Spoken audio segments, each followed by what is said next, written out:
अपने कार्टिलेज को सही रखने के लिए क्या किया जाए? अगर आप अपना वेट कंट्रोल कर सकते हैं, वेट को बढ़ने ना दें, अपने BMI को बढ़ने ना दें, ट्रेडिशनली हाँ जी, बॉडी मास इंडेक्स जो होता है हमारी इंडियन पॉपुलेशन के लिए आइडियल बॉडी मास इंडेक्स पाया गया है 19.5-20 से लेके अराउंड 23.5 to 24। तो अगर आपका BMI उसके अंदर है, that means you have control your weight according to your height. तो यू ऑलरेडी आपने एक स्ट्रेस को अपने जॉइंट से हटा दिया कि you are not overweight. दूसरा होता है डूइंग सम रेगुलर एक्सरसाइज, जिससे आप अपने मसल्स को हेल्दी रखते हैं। और दूसरा हमने एक्सरसाइज का एक बेनिफिट ये भी जाना कि जब आप जॉइंट को मूव करते हो तो आपके ही साइनोवियल फ्लूइड से उस जॉइंट को न्यूट्रिशन मिलता है। तो movement gives you two benefits, it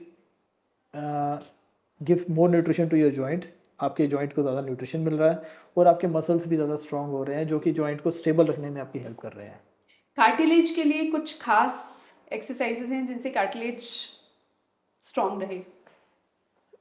देखिए, एक्सरसाइज हर जॉइंट के लिए जो जॉइंट का एक्शन होता है, जो जॉइंट का प्लेन ऑफ मूवमेंट है, उसी को आप सिंपल, जैसे एल्बो है, इसका ये फ्लेक्शन है, ये एक्सटेंशन है, तो यही नी का एक्सटेंशन है, फ्लेक्शन है।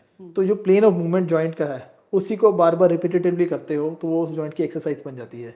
अगर उसको आप विद वेट करते हो तो वो रेजिस्टिव ट्रेनिंग बन जाती है कि वो आपकी मसल स्ट्रेंथ को और बढ़ाने में हेल्प करता है। स्ट्रेंथ ट्रेनिंग हो जाती है। स्ट्रेंथ ट्रेनिंग हो जाती है। कई बार कहते हैं ना, आप चाहे 1 किलो का नमक का भी पैकेट है या कुछ और पैर में बांध के आप उससे भी एक्सरसाइज शुरू कर सकते हैं। बड़ा आसान है, वो घर में ही की जा सकती है, आप घर में कर सकते हैं। हाँ। और जो अगर जिम जाके कर रहे हैं वो तो अच्छी बात है, वेट ट्रेनिंग कर रहे हैं। हाँ जी।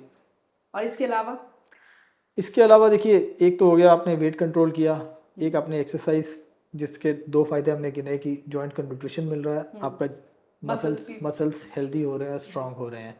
इसके अलावा तीसरा होता है कि आप जब एक्सरसाइज करते हैं ना तो आपके जॉइंट की भी एक पोजीशन सेंस होती है, प्रोप्रियोसेप्शन जिसको हम बोलते हैं, वो एक्सरसाइज करने से इम्प्रूव होती है। इसका एक सिंपल भाषा में अगर मैं बोलूँ, आपको समझाऊँ, तो प्रोप्रियोसेप्शन इज कि आपको अपने जॉइंट की अवेयरनेस है, आपके दिमाग को पता है कि आपका शरीर का हर जॉइंट किस पोजीशन में है, वो उस पोजीशन में उसको स्टेबल रखने की कोशिश करेगा थ्रू मसल्स। तो प्रोप्रियोसेप्शन भी इम्प्रूव होती है विद एक्सरसाइज। तो प्रोप्रियोसेप्शन इनडायरेक्टली हेल्प्स कि आपके जॉइंट की जो लोडिंग है, वेट बेरिंग है, अगर इस जॉइंट में वेट बेरिंग पूरा ये सरफेस है तो इसमें स्मूथली हर पार्ट पे इक्वल वेट पड़ रहा है, ना कि एक पार्ट पे वेट ज़्यादा पड़ रहा है दूसरे में कम पड़ रहा है।